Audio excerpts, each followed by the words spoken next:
What is up, people? It is me, Monster58. Welcome back to another video review, and today we are going to be taking a look at the HIYA Toys Godzilla X Kong: The New Empire Exquisite Basic Shimo, technically the main villain, even though she ends up, obviously, spoilers. I assume most of you have seen the movie or are watching this.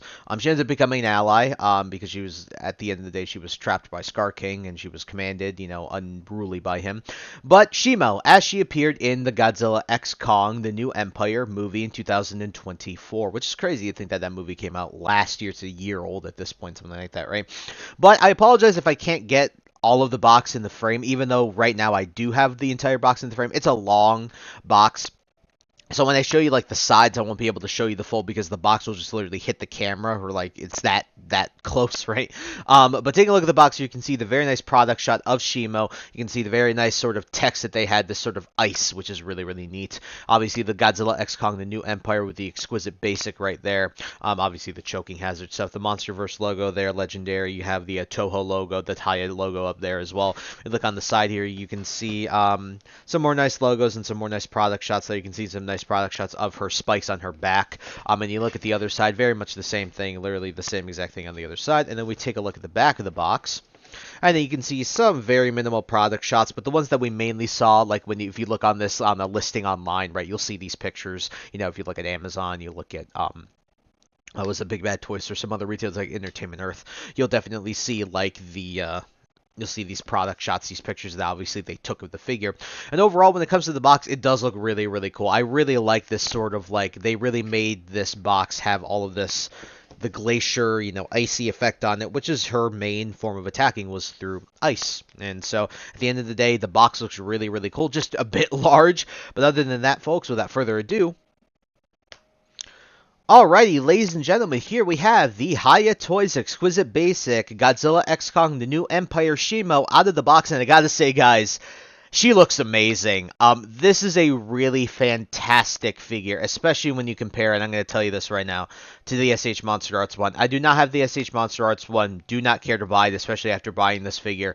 She is just simply a really, really, really solid figure. There's only one major issue I have with it, and we'll get into that as we get into the review. But for the most part, really, really just a great figure. What I really liked about this Shimo, and you'll see it when we're zooming in and everything like that, is that when you look at the SH Monster Arts Shimo, because that's the direct one, and I know we're going to go into Figure Wars right away, but that's what I have to do when you're comparing, because at the end of the day, that's this thing's direct competitor, right, is the SH Monster Arts one, the Bandai one. I didn't like how jet white she was, the SH Monster Arts one. It was just this pure eye-piercing white, which, don't get me wrong, it still looked pretty good, but when you're thinking of Shimo's story, she's this, previous Alpha Titan that's been chained for whatever, thousands of years or something like that, deep in the Hollow Earth. At the end of the day, you would think that even if she did start out as jet white, like that was how she was born, that she would have grown and emerged and evolved, and throughout her years of being chained, that she would have some sort of discoloration, battle scars, all those things, and they really got that across here with this paint job. So let's take a look at what I'm talking about here, because if you look, this is not jet white. Depending on what light you're looking, excuse me, I was just dying there. Depending on what light you're looking at her in, when it comes to Shimo, she can look a bit pink. She has a little bit of blue, a little bit of yellow, because when you look at like this part near her spikes, you can see the blue there. But as you come down here, you can see that's more prominently pink in certain light. And she's not quite, like, you can see the pink sheen like across here and everything like that. This pearlescent style paint, this very, poppy pink, but it's very just like subtle when you're looking at it. It really makes it look like just really good, very high quality, and it feels good. Her nails are also this nice blue, like her claws and everything like that. Like, that's really cool. Take a look at the head; it looks really, really good, and you can see the eyes, despite how tiny they are. Look how small those are. They are really well done, and I really like that they didn't use transparent plastic for her spikes or anything like that. Because when you look at the spikes, they have this nice gradient across them. Let's see if we can get that better on the camera. You see, they have nice gradient across them. Like, they look really good. They start off really dark at the bottom, and then they get lighter towards the top, and that is the same throughout. And then you can see all that extra blue that they put, near her spikes and everything like that to give her more color separation. Because, when it's all jet white like that, it's hard to get that color separation. And again, when we're looking at this figure, I mean, you can see all that nice molded in scaly detail. She just looks really good, even on her belly. Like, that looks really good. Like, all around, I mean, you can see even in this light, you can see that pink coming through. And it's just a really amazing looking figure. Like, I just really, really do like how this looks overall. And what I was saying about the spikes, I'm very happy they didn't use transparent plastic. And the reason being, if you guys are Transformers collectors, if you watched any of my Transformers reviews, you know that Transformers collectors, especially recently, have sort of loathed transparent clear plastic because at the end of the day, it tends to be brittle, especially for longevity's sake. And so it's really nice that they use the sort of, tougher rubbery plastic for this because it means that it'll last longer. Sure, I did have a little warping right there. I mean, you can see that warping definitely. But at the end of the day, I mean, I still really just can't complain all that much with how she looks because she looks simply amazing. And when you compare her to on screen, I'll show a few pictures right now. You can see in the film, and even though my reasoning is maybe just headcanon, I don't think it is headcanon. Because if you're looking at these pictures, there's this pink hue that she has to her in the film, and it's nice that they got that across with this figure, especially for the price, and we'll get to the price later. We'll talk about that. But this figure is really, really she just looks absolutely fantastic. And so what we're going to do is we're going to do some size comparisons. So what we're going to do, I actually don't know how tall she's going to look. So what we're going to do is we're actually going to kind of zoom out a little bit and then raise the camera a bit because I don't know. I just want to make sure I get everything in frame. But we're going to do our size comparisons here real quick. So sending her off to the side there. Alrighty, folks, here she is with the Transformers Legacy United Infernac Universe Deluxe Class Magnus. As you can see, she's a bit, in terms of all fours, she's a bit taller than an average deluxe size Transformer. Not by much, but you can see she's a bit taller than that. But considering she's on all fours, she's really long. Like, you'll see that when we do the other comparisons. She's a very, very long character and a very long figure. So it makes sense that her size is more in her length rather than her actual height. So just want to get that out of the way because obviously you guys know, for those of you who watch a ton of my reviews, this guy's my de facto comparison. Alrighty, folks, here she is with the SH Monster Arts Kong from Godzilla. It was a Godzilla X Kong, the first one, Godzilla vs. Kong, and then Godzilla X Kong, the new Empire, because they didn't change the size at all. I just happen to have the axe and the mechanical arm attached. But at the end of the day, these two look really, really good together, especially when you look at this shot that I'm going to put on screen at the end of the movie. Kong is definitely much smaller than her. He's able to literally stand on her side. So especially when you look at it like this, you can see the absolute massive size difference. And then when you place them alongside each other like this, you can see this is about the size that Kong should be. Now I know, if I think correctly, isn't the SH Monster Arts one, isn't, these two have a discrepancy of the Shimos, right? The SH Monster Arts one and this one have a little bit of a size discrepancy. They're relatively the same size, but I think there's a tiny bit of size difference between them. But overall, I don't think when you get by the SH Monster Arts one, you won't go wrong with the size either. And so when I'm looking at this, I am very, very happy with the size of Shimo here. I think she fits really, really nicely.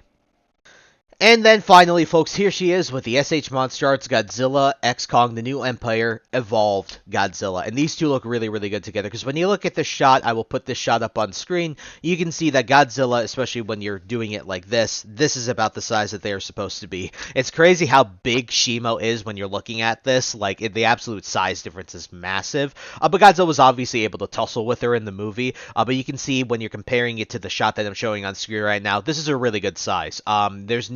There's nothing that's egregious here. I think she looks absolutely great in her size. I think they sized her very nicely to scale with the other SH Monster Arts one. This is in the other, obviously, the HIYA line as well. And so really, really cool that we were able to get this nice size because I think these two look really, really cool together. To see them next to each other like this is really freaking awesome. And I can't wait to put her up on my shelf. I just hope she has enough room to fit on my shelf. I think I left enough room for her. But yeah, size works perfectly fine in my opinion. Looks really, really good.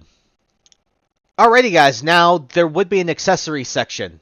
And this is my biggest gripe with her. She doesn't have any accessories. Now, I believe the SH Monster Arts one, I know it comes with an extra Kong face, and I don't know if it comes with a beam effect part for the ice beam effect part.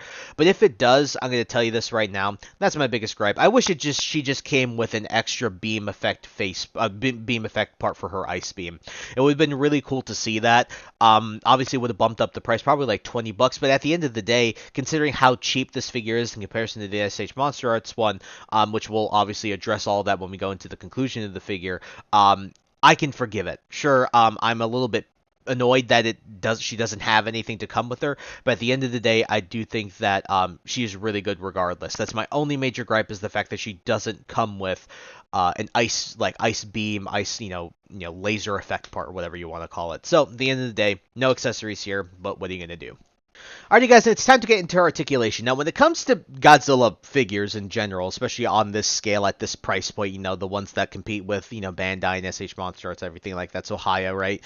I am always, like, sort of, forgiving with their articulation in terms of their movement, because at the end of the day, unlike Godzilla and Kong, she doesn't stand on her hind legs at all, really. She has one moment in the movie where she kind of does, but for the most part, when it comes to this figure, and monster figures in general, they're humanoid-ish, but they're more or less animals, and so I give them leeway because they can't exactly move all the best. But surprisingly, with Shimo, she has a few tricks up her sleeve that I think are really, really cool when it comes to her. So when it comes to her head, she has a ball joint at the base of the neck and then one at the top of the neck, very similar. So you can do some side-to-side movement. You can go down a little bit. You can go up. I just don't like to push too much on it. And you have some nice cutouts here that definitely help, and you'll see that up here. You can see those cutouts right there for her back there. Her mouth can open and close like this, and then also her tongue can articulate too, so you can get her tongue.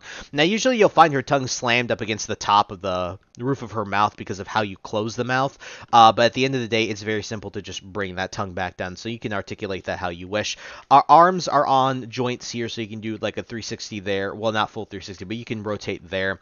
You have another sort of joint here as well. That doesn't really do too much, but then you have a little bend here at the elbow, and again, nothing crazy. A little more here.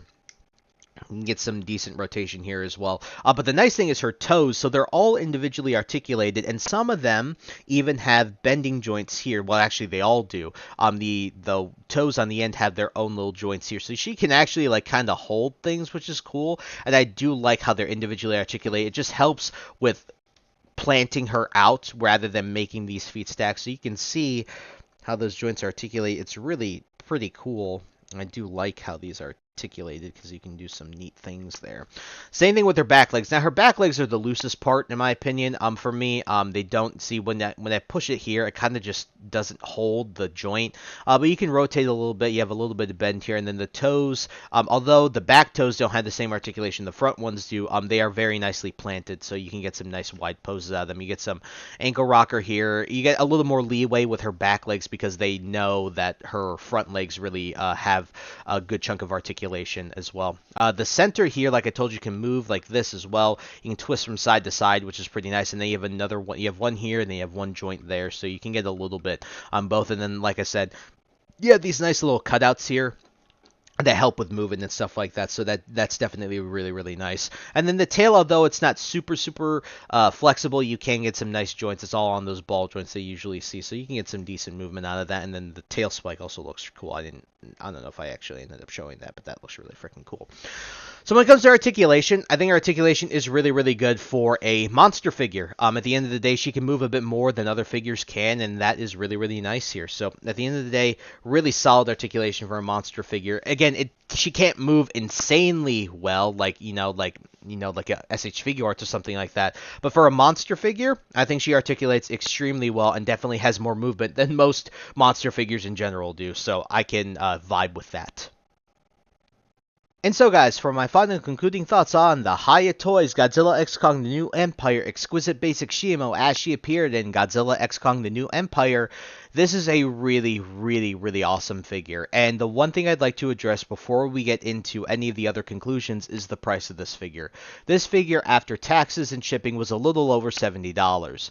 When you consider that the SH Monster Arts one cost about 4 times as much, nearly $300, around 250 plus after tax, this, in my opinion, is the Shimo that you should be getting. Now, the only reason I think you'll end up ever getting the SH Monster Arts one is because you buy a lot of SH Monster Arts stuff, or you only buy that, right? So that's what you're loyal to, that's what you're going to buy, and so regardless of what other figures come on the market, you're only going to be buying the SH Monster Arts one. But when you're trying to buy a figure for the accuracy, for the size comparison, for the shelf presence, everything like that, for the paint, the details, articulation, this, in my opinion, is the Shimo that you should be getting because the price gap is just so huge. And what they were able to achieve with just over $70, this is an absolutely fantastic figure for the price. And it's, in my opinion, it's the one you should be getting over the SH Monster Arts one. I'm sorry, Bandai. I know I bought a lot of stuff from you. I've reviewed a lot of your stuff. But at the end of the day, this is the definitive Shimo, in my opinion, that you can get for this scale. It's just that price gap is just too much for me to ignore. And so this is really, really good. So the only bad thing I'd say about Shimo is mainly the lack of any accessories. There's no ice beam effect part, which I would have enjoyed, but everything else is really good. When we start from the bottom, we get all that nice painted in detail, that pearlescent paint that changes colors depending on what light you're looking at it in. In addition to that, I also really love that they didn't use transparent plastic for the spikes. It means they'll last longer. In addition to that, I also really like the articulation. I think she looks really, really good in that she feels really good in that sense, given the fact that she's a, monster figure. She articulates relatively very nicely. In addition to that, I'm also really, really happy with the actual molded in scales and details and everything like that. I think she looks really, really good. I also think her front leg articulation does a lot of good stuff, and especially when it comes to her toes, being able to individually articulate those is really, really awesome. And even though that the paint tends to be inconsistent at certain points, maybe in her mouth and stuff like that for the teeth paint, at the end of the day, this is a fantastic figure that I'm going to give a 9 out of 10. I would highly recommend you pick this figure up if you're looking for a Shimo, especially when you're looking at the price. It's just a bargain when you're comparing it to the SH Monster Arts one. In my opinion, just infinitely better for that price point. And so I did pick mine up on the Big Bad Toy Store, so leave a link in the description to that. Also, leave links down below to Amazon as well as other retailers if I can find her on other retailers, so you guys can pick her up if you don't wish to buy her on Big Bad Toy Store. And so, at the end of the day, I would highly recommend you pick this figure up. She's simply fantastic. And so, I think that's really it. So, I thank you guys so much for taking the time to watch this video. Please like, comment, rate, and subscribe. Share this video with your friends, and also follow me on the socials. Those will be linked in the description below. And with that, guys, and once again, thank you so much for taking the time to watch this video review, and I'll catch you all in the next one. Hope you guys have a wonderful day. Peace.